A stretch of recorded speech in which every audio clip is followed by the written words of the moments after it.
Hello friends, আমার আরেকটা নতুন ভিডিওতে সবাইকে জানাই অনেক অনেক অনেক ভালোবাসা। ভিডিওটি পুরোটা দেখো আর সাথে থেকো, পাশে থেকো, লাইক কমেন্ট করতে ভুলো না। তো তোমাদের সাথে আজকে একটা ছোট্ট ভিডিও শেয়ার করি, একটা ব্লগ ভিডিও সরস্বতী পুজোর, যেটা করেছিলাম আমি আমার ফ্রেন্ডের বাড়িতে। সেখানে ছোট করে একটা সরস্বতী পুজোর আয়োজন করেছিলাম, মানে আমরা সবাই মিলে করেছিলাম আর কি। তো সকাল সকাল আমি স্নান-টান করে চলে গেছিলাম। আর এই পুচকুটাকে দেখতে পাচ্ছ, আমার বান্ধবীর ছেলে, ওরও আজকে হাতেখড়ি ছিল। ওইজন্যই ওদের বাড়িতে আজকে পুজোর আয়োজন করা হয়েছিল।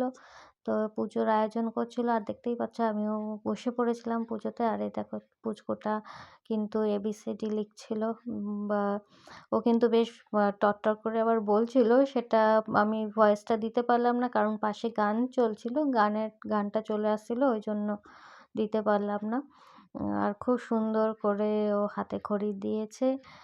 আর পুজোটাও খুব ভালো কেটেছে, ভালোভাবে সারাদিন কাটিয়েছি। তারপরে তো বাড়ি এসে সন্ধ্যাবেলায় আমাদের পাড়ায় মেলা বসেছিল। ছেলেকে নিয়ে যেতে হবে মেলায়।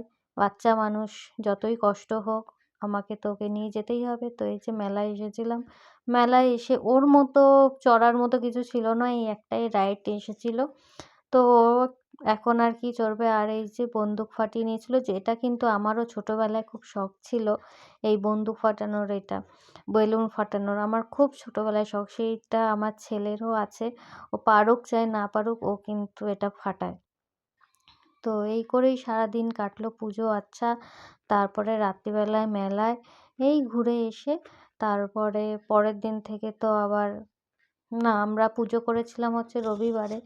উম তো সোমবারেও ছুটি ছিল পরের দিন। তো এইভাবেই সারাদিনটা ভালোই কাটলো। সবাই ভালো থাকবেন, সুস্থ থাকবেন। আর আমার ভিডিওটি যদি ভালো লাগে অবশ্যই লাইক, কমেন্ট, শেয়ার করে দেবেন। আর সাথে থাকবে, পাশে থাকবে।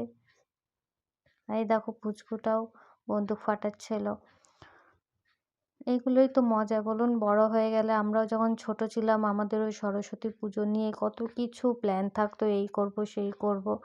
এখন সংসার হয়ে গেছে, ছেলে মেয়ে হয়ে গেছে, এখন সেই দিনগুলোর কথা মনে পড়লে ভাবি যে কী ছিলাম আর কি হয়ে গেছি। এদেরও সেম, এরাও ছোটোবেলা, মানে আমরা যেগুলো পেয়েছি সরস্বতী পুজোয়, আমার ছেলে তো সেগুলো কিছুই পায়নি। আমার ছেলে বলে কেন, আজকালকার কোনো ছেলে মেয়েই মনে হয় না সেই দিনগুলো পাবে।